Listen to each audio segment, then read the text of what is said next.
একটু ওয়েট করো, শুরু করছি লাইভটা। আজকে বিশেষ কারণে লাইভে আসতে হলো।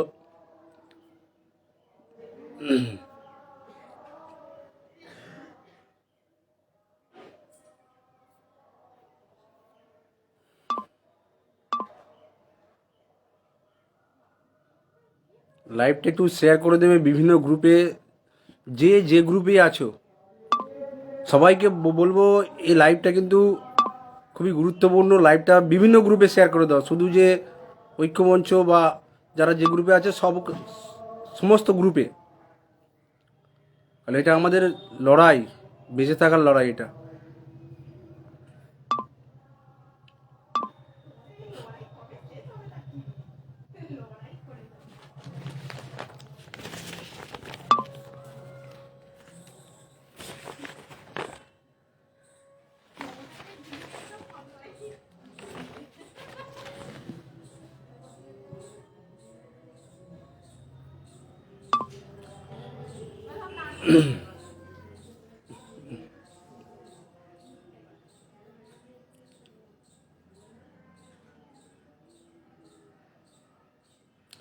যাই হোক, শুরু করছি। সকলকে নমস্কার, আশা করি সকলে ভালো আছেন। আজকে একটা বিশেষ কারণে লাইভে আসতে হলো। আমরা মধ্যপ্রদেশে যেই ইন সার্ভিস মামলা বিএডের, সেটা আপনারা সবাই জানেন, অবগত আছেন। প্রথমে আমরা সেই ইন সার্ভিস বিষয়ে আমাদের ঐক্যমঞ্চ স্ট্যান্ড ছিল যে আমরা ইন সার্ভিস বিষয়ে কোনো কেসে যাব না বা কোনো এতে যাব না। সাধারণ প্রার্থীরাও চেয়েছিল, অনেকে বিভিন্ন মিটিং থেকে শুরু করে বিদেশ থেকে শুরু করে আমাকে অনেকেই ফোন করেছিল। সাধারণ প্রার্থীদের একটা আমাদের ডিএডের পক্ষ থেকে যাওয়ার একটা ইচ্ছা ছিল। আমরা এই যে মধ্যপ্রদেশের যে মামলাটা ছিল ইন সার্ভিস, সেখানে কিন্তু আমরা ওয়াচ করছিলাম, আমরা দেখছিলাম যে মামলাটার পজিশনটা কি। যদি পশ্চিমবঙ্গ থেকে কোনো বিএড যায় তাহলেই আমরা সেখানে ইন্টারফেয়ার করব, সেই মতো আমরা ওয়াচ করছিলাম। আমরা দেখলাম যে 20 তারিখে 20/3/2024 বিএডের মানে ইন সার্ভিস যে মধ্যপ্রদেশের কেস আছে, সেখানে বিএডরা আইএ ফাইল করেছে। তার আইএ ফাইল নাম্বার হচ্ছে 75293/2024, 75313/2024। যখন আমরা দেখলাম যে না, বিএডরা আইএ ফাইল করেছে, তখন আমরা কি করলাম, তড়িঘড়ি করে আমরা লয়ার প্যানেলের সঙ্গে যোগাযোগ করলাম। কারণ এটা আমাদের যেতে হবে, সেখানে বিএডদেরকে ফাঁকা মারে গোল দেওয়া দিতে যাবে না। আমাদের স্বার্থ কোনো রকম যদি বিঘ্নিত হয়, তার জন্য আমরা তড়িঘড়ি করে লয়ার প্যানেলের সঙ্গে যোগাযোগ করলাম। লয়ারের কথা মতো আমরা সমস্ত কিছু ব্যবস্থা গ্রহণ করলাম। অনেকেই বলছে ঐক্যমঞ্চ আগে সিদ্ধান্ত নেয়নি কেন? ঐক্যমঞ্চ হুটহাট করে কোনো সিদ্ধান্ত নেয় না। ঐক্যমঞ্চ ভেবে চিনতে সবার মতামত নিয়ে তারপরেই যে কোনো সিদ্ধান্ত হয়। এটা আপনারা জানেন যে আমি হুট করে একটা সিদ্ধান্ত নিয়ে চলে গেলাম, তারপরে পরবর্তী ক্ষেত্রে কী হবে না হবে সেই চিন্তা করলাম না। এটা কিন্তু ঐক্যমঞ্চ করে না। আর যারা করে করুক, ঐক্যমঞ্চ করে না, এটা আপনাদের প্রথম থেকেই বলে দিলাম। তাই 1 তারিখে যে বিএডরা এখন আইএ ফাইল করেছে, তারা গিয়ে যদি কোনো একটা রায় আনতে পারে, তাহলে কিন্তু আমাদের সমস্ত ডিএলএডদের, পশ্চিমবঙ্গের যারা বেকার 2022 স্টেট পাস আছে, তাদের স্বার্থ বিঘ্নিত হবে, চাকরি পাওয়াটা অনিশ্চিত হবে। তাই তাদেরকে ডিফেন্ড করার জন্য, তারা যে যুক্তি দেবে, সেই যুক্তিকে খণ্ড খণ্ড করার জন্য আমরা যে বঞ্চিত, প্রতারিত, 11ই আগস্ট সুপ্রিম কোর্টে বিএড বাতিল, সেই রায়কে কার্যকর করার জন্য, যেহেতু বিএড বাতিল, তাহলে বিএডদের সার্টিফিকেট, তাদের টেট পাসের যে ক্যান্ডিডেট নেচার, সেই নেচার বাতিল করার জন্য আমরা আমাদের পক্ষ থেকে সুপার সিনিয়র লয়ার দেবো বলে আমরা লয়ার সঙ্গে আলোচনা করে আমরা সেই মতো প্রস্তুতি শুরু করে দিয়েছি। এবং এর জন্য আমরা অ্যাডমিন প্যানেলে মিটিং করেছি, টেলিগ্রামে মিটিং করেছি, সবার মতামতকে আমরা গুরুত্ব দিয়ে বিচার করে আমরা এই সিদ্ধান্ত নিয়েছি। তার জন্য একটা হিউজ পরিমাণ ফান্ড দরকার, সেটা আপনারা জানেন। বিএডরা বড় বড় লয়ার নামাচ্ছে, মনু সিংভি, পাটিয়ালি স্যার, আরও অনেক বড় বড় লয়ার লাগাচ্ছে 1 তারিখে। তাই আমাদেরকেও তেমন লয়ার দাঁড় করাতে হবে, যাতে আমাদের আমাদের ডিএলএডদের স্বার্থ যাতে অক্ষুণ্ণ থাকে। যদি বিএডরা যদি না আমরা লয়ার দিতাম তাহলে বিএডরা যদি কোনোভাবে একটা রায় আনতে পারতো সুপ্রিম কোর্ট থেকে, তাহলে সেটা সর্বভারতীয় ক্ষেত্রে কার্যকর হয়ে যেত।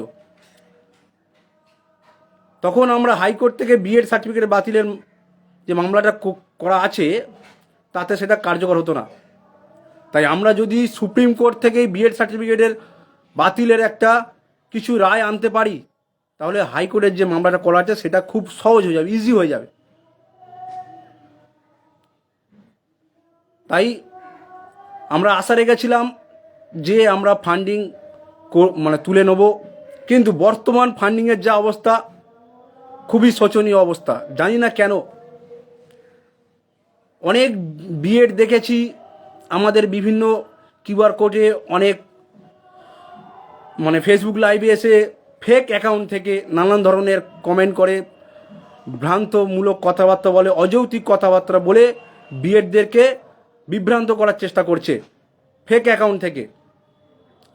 তাই তাদের এই সমস্ত চতুরতার পদে আমাদের বিএড ডিএলএডদের বলবো কোনো পা দেবেন না, কারণ তারা চাইছে যে আমরা যাতে না যাই। এবং এরই সঙ্গে কিছু 22 স্টেট পাস আছে, আদৌ তারা ডিএলএড কি জানি না, তারা নিজের অস্তিত্ব বুঝতে পারছে না। এটা খুবই দুঃখজনক। আমরা কেন সুপ্রিম কোর্টে যাচ্ছি সেটা আগে সবাই শিক্ষিত, সবার বিচার বোধ আছে, সবাই সেটাকে আগে অনুভব করুন। এই যে আমরা ডিএলএড করেছি 2 লাখ 3 লাখ টাকা দিয়ে খরচা করে, কারুর জায়গা বিক্রি করে, কারুর বাবার শেষ সম্বল জায়গা বিক্রি করে, কারুর গয়না বিক্রি করে, কেউ ব্যাংক থেকে লোন নিয়ে আমরা ডিএলএড করেছি। আজ আমরা 22 স্টেট পাস করেছি। শুধু ইন্টারভিউ হলেই আমাদের চাকরি সুনিশ্চিত, কিন্তু সেই চাকরির পথে একমাত্র বাধা হচ্ছে বিএড। তাই এই বিএড নামক বিভীষিকাকে আমাদের সমূলে উৎখাত করতে হবে। তার জন্য আমাদের 1 তারিখে সুপার সিনিয়র অ্যাডভোকেট দিয়ে লড়াই করতে হবে। আপনারা সকলেই জানেন যে আমরা প্রায় 1.5 লাখ পাস করেছিলাম। তার মধ্যে বিএড 11 আগস্ট রায় বাদ গিয়ে এখন আনুমানিক পড়ে আছি 25 থেকে 30 হাজার। তাহলে যদি পুনরায় বিএড আসে, তাদের যে একাডেমিক সেটা আপনারা ভালো করেই জানেন। তাহলে আপনার যে স্বপ্ন, আপনি যে তিলে তিলে স্বপ্ন দেখছেন যে বাবা মায়ের চাকরিটা পেয়ে বাবা মায়ের মুখে হাসি ফোটাবেন, বাড়ির দায়িত্ব নেবেন, মা বাবার দায়িত্ব নেবেন, সমাজে মাথা উঁচু করে বাঁচবেন, সেই স্বপ্ন আপনার পূর্ণ হবে তো? আপনি সুশিক্ষিত, মেধা সম্পন্ন, আপনি নিশ্চয়ই বোঝেন জিনিসটা। তাই সকলকে কাছে অনুরোধ করছি, সময় থাকতে সময়ের গুরুত্বটা বুঝুন। যদি একবার কোনো প্রকারে বিএডরা যদি রায় আনতে পারে, তাহলে কিন্তু আমাদের সব শেষ, আমরা চাকরি পাবো না। তাই আপনাদেরকে বারে বারে অনুরোধ করা হচ্ছে যে আপনারা ফান্ডিংটা দিন। এখনও পর্যন্ত আমাদের পর্যাপ্ত ফান্ডিং নেই। সুপ্রিম কোর্টে গেলে হাইকোর্টে যা খরচ হয় তার 5-6 গুণ খরচ হয়, এটা আপনারা জানেন। তাই ফান্ডিং করতে কেন এত অনীহা? আমরা তো সবার স্বার্থে যাচ্ছি। আপনারা কি চান যে বিএডরা চলে আসুক?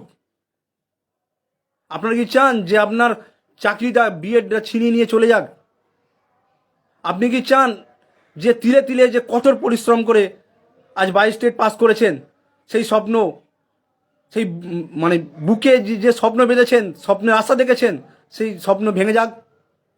আপনি কি চান যে সেই ফেব্রুয়ারি মাস থেকে তিল তিল করে গড়ে ওঠা একের পর এক আন্দোলন, একের পর এক সংগ্রাম, বিভিন্ন জায়গায় ডেপুটেশন থেকে শুরু করে সব কিছু যে পরিশ্রম করেছেন, সেই পরিশ্রম বিফলে যাক?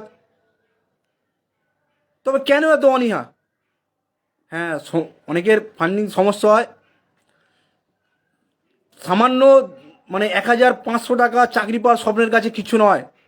যখন 37,000 টাকা মাইনে পাবেন না, তখন এই 2,000 টাকার কথা মনে থাকবে না, বা 500 টাকা ফান্ডিং দিচ্ছে তার কথা মনে থাকবে না।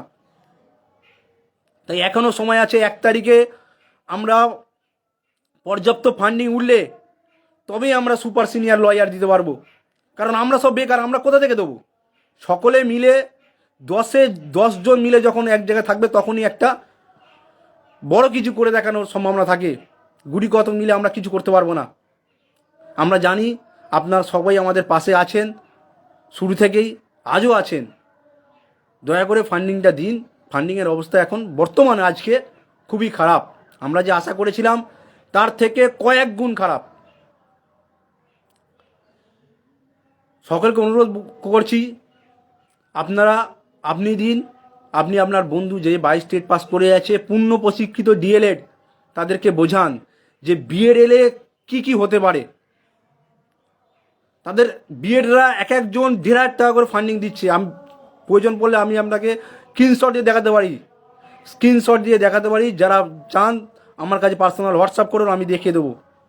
1,500-2,000 টাকা করে ফান্ডিং দিচ্ছে। তারা যদি 1,500-2,000 টাকা দিতে পারে, তারা প্রাথমিকে মানে এখনও চান্স পাবে কি না তাদের সেই নিয়ে সন্দেহ আছে। আর আমরা তো প্রাথমিকে চান্স পাবো, এটা আমরা 100% শিওর। তবে কেন আমরা দিচ্ছি না? কেন তাদের থেকে পিছিয়ে থাকবো? কেন নিজের গাফিলতিতে আমরা তাদেরকে সুযোগ করে দেব? কেন এই প্রশ্নটা আমি আপনাদের কাছে রাখছি। এত টাকা এদিক ওদিক কত কি হয়ে যায়। অনেকের মানে অনেক খারাপ পরিস্থিতি আছে, তার সত্ত্বেও অনেকে ফান্ডিং দিয়েছে। যে সদানন্দ দা থেকে শুরু করে, আমার নিজের ব্যক্তিগত কথা বলছি, আরও এরম অনেক আছে। সমস্যা আসবে জীবনে, অনেক কঠিন সময় আসবে। এই কঠিন সময়ের পরে কিন্তু আপনি আলো দেখতে পাবেন। আপনি একদিন শিক্ষকতা করবেন, স্কুলে যাবেন, আপনার স্বপ্ন পূর্ণ হবে। পরিবারের মাথা উঁচু করে বাঁচতে পারবেন, সমাজে মাথা উঁচু করে বাঁচতে পারবেন, বাবা মায়ের দায়িত্ব নিতে পারবেন। এর থেকে বড় কিছু হয় না। আর এই সমস্ত কিছুর পদে প্রধান বাধা হচ্ছে বিএড। এই বিএডকে আমরা 1 তারিখে রুখতেই হবে। এটা সবাই প্রতিজ্ঞা করুন। যার যত সামর্থ্য আছে আপনারা ফান্ডিং করুন। সুপ্রিম কোর্টে লড়তে গেলে কত টাকা ফান্ডিং করতে হবে সেটা আপনারা হবু শিক্ষক, আপনাদের বাস্তব বোধ আছে, আপনাদেরকে বলতে হবে না আশা করি। আর আমরা 2022 প্রাথমিক ডিএলএড ঐক্যমঞ্চ আগেও বলেছি, এখনও বলছি, যে আমরা যে কোনো সিদ্ধান্ত নিই অনেক ভেবেচিন্তে নিই, অনেক মানে বিচক্ষণতার সঙ্গে নিই, অনেকের সঙ্গে আলোচনা করে নিই। হুটহাট করে কোনো সিদ্ধান্ত আমরা নেই না। অনেকে আমাকে SMS করে, দাদা অন্য গ্রুপ সিদ্ধান্ত নিল, আপনারা এত দেরি করলেন কেন? কিন্তু আপনি শিক্ষিত, আপনার মধ্যে বাস্তব বোধ আছে, আপনি নিশ্চয়ই বুঝতে পারেন যে কারা ভেবেচিন্তে সিদ্ধান্ত নেয়, কারা সঠিক পদক্ষেপ নেয়, কারা মানে সব কিছু বিচার বিবেচনা করে, সবার মতামত দিয়ে গুরুত্ব সহকারে বিবেচনা করে কারা সিদ্ধান্ত নেয়। আর তাই জন্যই আমাদের পাশে আপনারা আছেন। সেই জন্যই সবাই ঐক্যমঞ্চকে ভালোবাসে, ঐক্যমঞ্চকে আবেগের সঙ্গে ঐক্যমঞ্চকে দেখে। সকলকে বলছি, আপনারা যদি চান যে বিএডকে আটকাতে, তবে এখন আমাদের এই লড়াই, সকলের লড়াই, এই লড়াইয়ে সামিল হল। অবিলম্বে আজকের মধ্যে ফান্ডিং করুন। 1 তারিখ, আজ হয়ে গেল 23 তারিখ, আজ 23 তারিখ হয়ে গেল। আজকের মধ্যে সবাই, আশা করি সবাই ফান্ডিং করবেন। যার যতটা সামর্থ্য আছে, সুপ্রিম কোর্টে যাব সেটা মাথায় রেখে বিবেচনা করে ফান্ডিং করুন। আর বিএডরা এলে কী ক্ষতি হবে? প্রথমত, তাদের একাডেমিক আমাদের থেকে অনেক হাই। তারা 1.5 লাখ পাস করেছিল, তাদের সংখ্যাটা সবচেয়ে বেশি ছিল। তারা যদি চলে আসে, আমাদের মানে যারা ডিএলএড, যাদের একাডেমিক একটু কম আছে, 20, 22, 24, 25, 26, তাদের কিন্তু চাকরি পাওয়াটা অনিশ্চিত হয়ে যাবে, তাদের স্বপ্নটা কিন্তু ভেঙে যাবে। পরিষ্কার কথা বলছি, এটা বাস্তব হলেও এটা কিন্তু সত্য।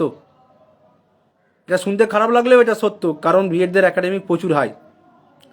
দ্বিতীয়ত, আপনার হকের চাকরিটা আপনার গাফিলতির জন্য আপনি তাকে সুযোগ করে দিয়েছেন যে আয় আমার চাকরিটা, আমি তো কেয়ার করছি না, আমার চাকরিটা তুমি নিয়ে চলে যাও। এটা কি আপনি চান যে আপনার চাকরি দোরগোড়ায় এসে দাঁড়িয়ে আছেন, ইন্টারভিউ হলে আমরা যা আছি এই পঞ্চম শ্রেণী অ্যাড হয়ে যাচ্ছে, তাহলে আমাদের কিন্তু সকলের চাকরি পাওয়া একটা সুনিশ্চিত আছে। আর এইটাই 2022 প্রাথমিক ডিএলএড ঐক্যমঞ্চে সেই শুরু থেকে আজ অবধি এখনও বলছি, সকলের চাকরি পাওয়া কিন্তু ঐক্যমঞ্চের একটা স্বপ্ন, একটা উদ্দেশ্য, যে সকলে চাকরি পাবে, সবাই হাসবে, এটাই আমাদের স্বপ্ন। সকলকে করজোরে করে অনুরোধ করছি, বিষয়টা বুঝুন। সময় কারোর জন্য অপেক্ষা করে না, সময়ের কাজ করতে হয়। অনেক কষ্ট করে ডিলেট করেছেন, জমি বিক্রি করেছেন, বাবা মায়ের শেষ সম্বলটুকু দিয়েছেন, বিসর্জন দিয়েছেন, শুধু একটা চাকরির আশায় তিল করে দাঁতে দাঁত চেপে, পরিবারে অনেক হেনস্থার শিকার করে, সমাজের হেনস্থার শিকার হয়ে আপনারা আছেন। আমি সব বুঝি, আমিও অনেক কষ্ট করে আছি, অনেক কষ্ট করে দাঁতে দাঁত চেপে অনেক লাঞ্ছনা অপমান সহ্য করে আজ আছে, শুধু একটা চাকরি পাবে এই স্বপ্ন দেখছি, স্বপ্ন নিয়ে বেঁচে আছে। এই স্বপ্ন যদি কোনো বিএড নিয়ে চলে যায়, আমার চাকরিটা যদি কেউ নিয়ে চলে যায়, তাহলে কোথায় আমার ভবিষ্যৎ থাকবে চিন্তা করুন। এতদিনের যে পরিশ্রম সব বৃথা হয়ে যাবে।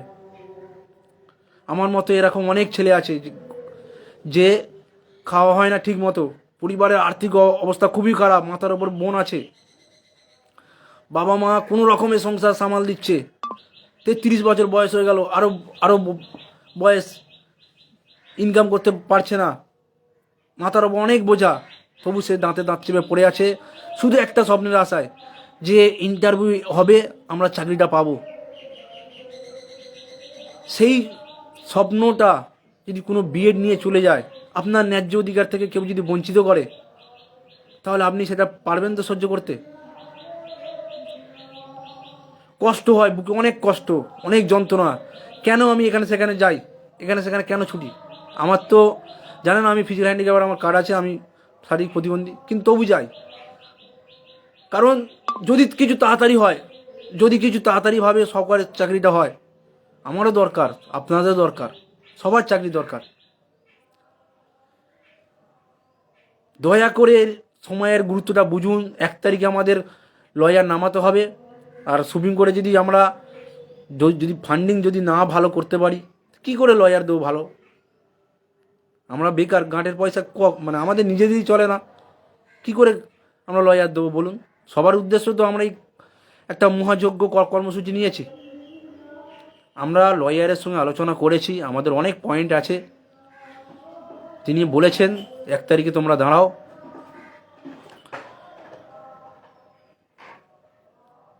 সকলকে রাখছি, ভালো থাকবেন, সুস্থ থাকবেন, সবাই শুভ বুদ্ধি দিয়ে, বাস্তব সচেতনতা দিয়ে চিন্তা করবেন, ভাববেন, ভাবা প্র্যাকটিস করুন। আর যে কোনো সমালোচনা করার আগে অনেকে আছে বোঝে না, ফেক নাম দিয়ে, ফেক প্রোফাইল থেকে অনেক কমেন্ট করে, সেই কমেন্টে গিয়ে আপনারা ভাবুন যে কারা আপনাদের সঙ্গে আছে, কারা কাজ করছে, কারা আপনাদের জন্য দিনরাত এক করে দিচ্ছেন, কারা আপনাদের জন্য চিন্তা করে, সেটা ভাবুন। ভালো থাকবেন, সুস্থ থাকবেন, অবশ্যই ফান্ডিং দেবেন। সকলকে ধন্যবাদ, আর ঈশ্বরের কাছে প্রার্থনা করি আমাদের 22 স্টেট পাসদের সবার চাকরি হোক, খুব শীঘ্রই আমাদের ইন্টারভিউ নোটিফিকেশান আসুক, আগামী বছরের মধ্যে আমরা যাতে সকলে স্কুলে যেতে পারি। ধন্যবাদ সকলকে, ভালো থাকবেন।